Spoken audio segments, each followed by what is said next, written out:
रहस्यमय और प्राचीन भूमि में मनुष्यों की यादों से बहुत पहले, जहां स्वर्ग ने धरती को छुआ था, वहां नामा नाम की एक महिला रहती थी। वह अपनी मनमोहक सुंदरता और मनमोहक उपस्थिति के लिए दूर दूर तक जानी जाती थी। उसका आकर्षण ऐसा था कि स्वर्गीय प्राणी देवदूत भी उसके आकर्षण से अछूते नहीं थे। नामा की कहानी सुंदरता के आकर्षण और अंधकार में उतरने की है, जिसने हमेशा के लिए उसकी और दुनिया की किस्मत बदल दी। नामा एक ऐसी दुनिया में रहती थी जहां ईश्वर और नश्वर एक दूसरे से जुड़े हुए थे। एक ऐसी दुनिया जहां देवदूत पुरुषों और महिलाओं के बीच चलते थे। वह पहली महिला थी जिसने स्वर्गदूतों, विशेष रूप से शक्तिशाली स्वर्गदूतों उज्झा और अजाजेल की नजर को आकर्षित किया।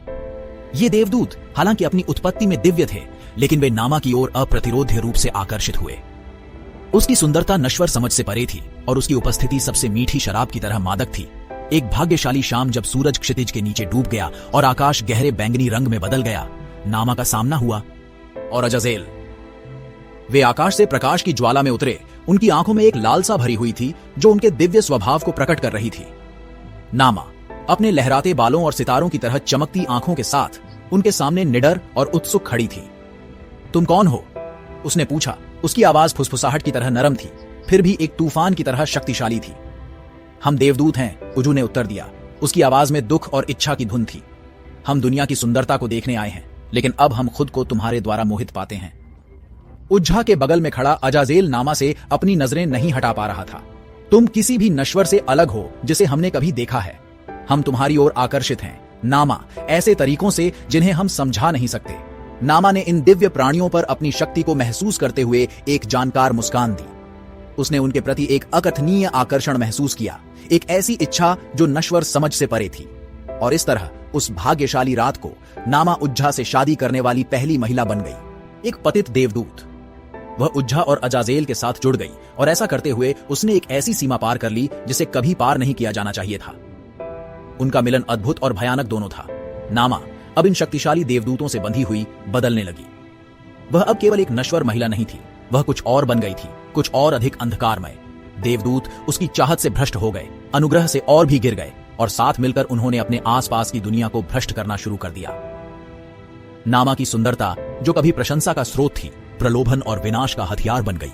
उसने पुरुषों और यहां तक कि अन्य देवदूतों को अपने जाल में फंसाने के लिए अपने आकर्षण का उपयोग करना और उन्हें बहकाना सीखा। उसका प्रभाव छाया की तरह फैल गया, जिसने उसके रास्ते में आने वालों के दिलों को काला कर दिया। प्राचीन जौहर की एक अन्य किंवदंती में ऐसा कहा जाता है कि नामा और लिलिथ, जो कि बहुत सुंदर और अंधकारमय शक्ति वाली एक और महिला थी, ने देवदूतों उज्झा और अज्जाजेल को भ्रष्ट कर दिया। ये देवदूत, जो कभी गर्वित और शुद्ध थे, अब वे पतित हो चुके थे। इन दुर्जय स्त्रियों के साथ मिलन के कारण उनका दिव्य स्वभाव कलंकित हो गया था। नामा की शक्ति ऐसी थी कि वह राक्षसों को भी आकर्षित करती थी। हर रात फ्रीरा और कास्तानोन के राक्षस राजाओं द्वारा उसका पीछा किया जाता था, जो उसके अप्रतिरोध्य आकर्षण की ओर आकर्षित थे। लेकिन नामा चालाक और मायावी थी।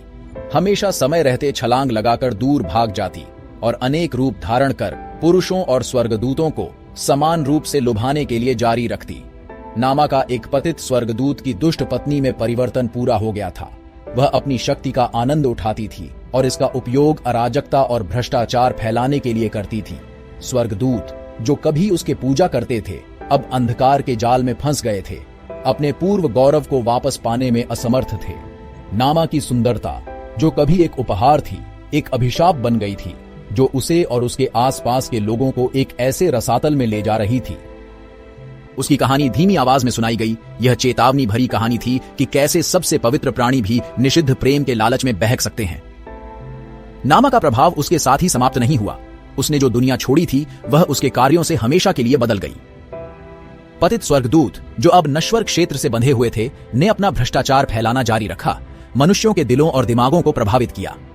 दैवीय और नश्वर के बीच की रेखा हमेशा के लिए धुंधली हो गई थी और नामा के कार्यों के परिणाम आने वाली पीढ़ियों तक महसूस किए जाएंगे। एक अन्य कहानी में, छायादार क्षेत्रों में जहां दैवीय और नश्वर दुनिया के बीच की सीमाएं धुंधली हो गई थीं, नामा नाम की एक महिला थी। उसकी सुंदरता बेजोड़ थी, जो पुरुषों और स्वर्गदूतों दोनों को समान रूप से आकर्षित करती थी। उसकी कहानी मोहक शक्ति और अंधेरे में उतरने की कहानी है, जो भ्रष्टाचार की एक ऐसी तान बुनती है जिसने हमेशा के लिए कई लोगों की किस्मत बदल दी। नामा कोई साधारण महिला नहीं थी। उसके पास एक ऐसा आकर्षण था जो उसे देखने वाले किसी भी व्यक्ति को मोहित कर सकता था। उसका आकर्षण था इतनी शक्तिशाली कि स्वर्गीय प्राणी देवदूत भी उसकी सुंदरता के जाल में फंस गए। उसके जादू में फंसने वालों में शक्तिशाली देवदूत उज्झा और अजाजेल भी शामिल थे। उनके अनुग्रह से पतन ने नामा के पतित देवदूत की सबसे दुष्ट पत्नी में परिवर्तन की कहानी शुरू की। नामा द्वारा देवदूतों को बहकाने की कहानी तो सर्वविदित है, लेकिन उसकी शक्तियों का काला पहलू कम ही जाना जाता है। नामा ने न केवल देवदूतों को बहकाया, बल्कि मनुष्यों के बेटों के साथ भी क्रीड़ा की। वह उनके सपनों में आती थी, उनकी गहरी इच्छाओं को बाहर निकालती थी। ये सपने महज कल्पनाएं नहीं थे। नामा ने उनका उपयोग गर्भधारण करने के लिए किया, पुरुष की इच्छा को लेकर उसे और अधिक भयावह चीज में बदल दिया। रात के सन्नाटे में नामा पुरुषों के सपनों में प्रवेश करती थी। वह सुंदरता और प्रलोभन का एक दृश्य थी, जो उन्हें एक ऐसी दुनिया में ले जाती थी जहां उनकी इच्छाएं मुक्त हो सकती थीं। इन सपनों से उसने उनका सार, पुरुष की इच्छा का सबसे शुद्ध रूप निकाला। नहेमायाह ने इस इच्छा को लिया और इसके साथ गर्भ में पल रहे बच्चे। लेकिन ये कोई साधारण बच्चे नहीं थे। वे राक्षस थे जो नश्वर इच्छा और उसके अपने अंधेरे सार के मिलन से पैदा हुए थे। पुरुषों के सपनों से गर्भ में पल रहे इन राक्षस बच्चों को नामा ने दुनिया में लाया था। वे शुद्ध अंधकार के प्राणी थे, जहां भी जाते अराजकता और भ्रष्टाचार फैलाते थे। लेकिन नामा का प्रभाव यहीं खत्म नहीं हुआ। पुरुषों से पैदा हुए इन बेटों ने मानव जाति की महिलाओं की तलाश की। जब ये महिलाएं राक्षस संतान से गर्भवती हुईं, तो उन्होंने आत्माओं को जन्म दिया, जो नश्वर और दिव्य के बीच फंसे हुए अलौकिक प्राणी थे। ये सभी संतानें, राक्षस और आत्माएं, पहले लिलित की ओर आकर्षित हुईं, जो ऐसे प्राणियों की अंधेरी कुलमाता थीं। लिलित नामा की तरह ही महान शक्ति और अंधकार की प्राणी थीं।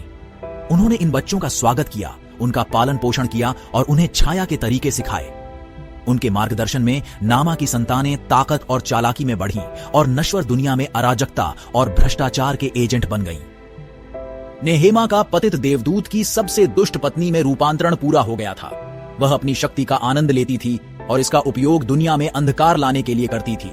उसकी सुंदरता, जो कभी एक उपहार थी, एक अभिशाप बन गई थी, जो उसे और उसके आसपास के लोगों को एक रसातल में ले जा रही थी, जहां से कोई बच नहीं सकता था।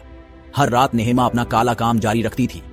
फरीरा और कास्टमोन के राक्षस राजा उसके पीछे लगे हुए थे, उसके अनूठे आकर्षण से आकर्षित थे। फिर भी नामा चालाक और मायावी थी, हमेशा उनकी पकड़ से बच निकलने में कामयाब हो जाती थी। वह पुरुषों और स्वर्गदूतों को लुभाने के लिए कई रूप धारण करती थी, जिनमें से प्रत्येक पिछले रूप से अधिक आकर्षक होता था। उसका प्रभाव दूर दूर तक फैला हुआ था, दुनिया पर छाया हुआ था। उसके द्वारा पैदा किए गए राक्षसों ने पुरुषों के दिलों को भ्रष्ट कर दिया, उन्हें भटका दिया। मानव महिलाओं और राक्षस संतानों से पैदा हुई आत्माओं ने अराजकता और अशांति पैदा की। नामा के कार्यों से दुनिया हमेशा के लिए बदल गई। उसकी विरासत अंधकार और भ्रष्टाचार की थी। सुंदरता, जो कभी प्रशंसा का स्रोत हुआ करती थी, वह प्रलोभन और विनाश का हथियार बन गई। उसने अपने आकर्षण का उपयोग पुरुषों और फरिश्तों को अपने जाल में फंसाने के लिए किया। नोमा का प्रभाव छाया की तरह फैल गया और उसके रास्ते में आने वालों के दिलों पर अंधेरा छा गया। उसने जो दुनिया पीछे छोड़ी, वह उसके कार्यों से हमेशा के लिए बदल गई। ईश्वर और नश्वर के बीच की रेखा हमेशा के लिए धुंधली हो गई। तलमुडिक और मिड्रैशिक साहित्य में नेयामा को अक्सर इन उल्लेखनीय प्रतिभाओं वाली एक मानव महिला के रूप में दर्शाया गया है। उसने पुरुषों को मोहित करके अपना नाम कमाया और ऐसा कहा जाता था कि कोई भी उसके आकर्षण का विरोध नहीं कर सकता था। उसकी सुंदरता और संगीत ने एक शक्तिशाली संयोजन बनाया, जिसने उसके पीछे लालसा और इच्छा का एक निशान छोड़ दिया। पुरुष उसके आकर्षण के सामने असहाय थे और कई उसके जाल में फंस गए, जो उसके जादू से बचने में असमर्थ थे। एक दिन एक हरे भरे बगीचे में अपनी झांझ बजाते हुए नामा ने शमदान या शमरण नामक एक देवदूत का ध्यान आकर्षित किया, जैसा कि वह भी जाना जाता था। शमदान हालांकि एक दिव्य प्राणी था, लेकिन नामा की आकर्षक उपस्थिति से अछूता नहीं था। अलौकिक संगीत और उसकी मनमोहक सुंदरता से आकर्षित होकर वह उससे मिलने के लिए स्वर्ग से उतरा। उनकी मुलाकात भाग्यशाली थी, क्योंकि शमदान अपने पहले के कई लोगों की तरह नामा के मोह में गहराई से डूब गया था। उनका मिलन निषिद्ध और असाधारण दोनों था। नामा और शमदान में एक ऐसा जुनून था जो दैवीय और नश्वर के बीच की सीमाओं को चुनौती देता था। इस मिलन से नामा ने अश्मदई नाम के एक बेटे को जन्म दिया, जो बाद में शैतानों के राजा के रूप में जाना जाने लगा। अश्मदई को अपनी मां का मोहक आकर्षण और अपने पिता की दिव्य शक्ति दोनों विरासत में मिली, जिससे वह अपने आप में एक दुर्जेय व्यक्ति बन गया। जैसे जैसे अश्मदई बड़ा हुआ, यह स्पष्ट हो गया कि वह अन्य बच्चों की तरह नहीं था। उसके पास एक अलौकिक आकर्षण और एक अंधकार था जो उसे दूसरों से अलग करता था। उसकी मां नामा ने उसे बहकाने और हेर फेर करने के तरीके सिखाए, कौशल जो उसने वर्षों से सीखे थे।